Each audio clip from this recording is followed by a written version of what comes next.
Welcome to Luca and Miguel. Enjoy the video. You start by getting the font files from Google Fonts. Open Fonts. Google, and choose a family. Click the plus icon to add it, then download the family as a zip. Once downloaded, unzip the folder and identify the TTF or OT files. You need those actual files to add fonts to Windows or Mac.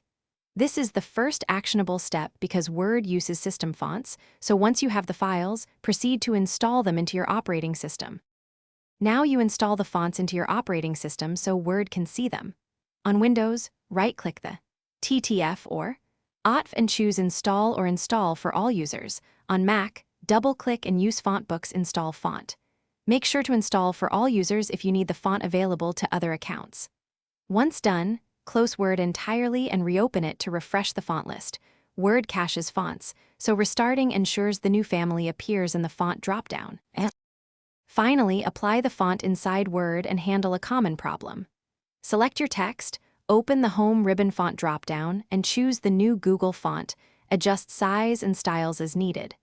If the font does not appear, make sure it was installed correctly, reboot the computer, and clear the font cache.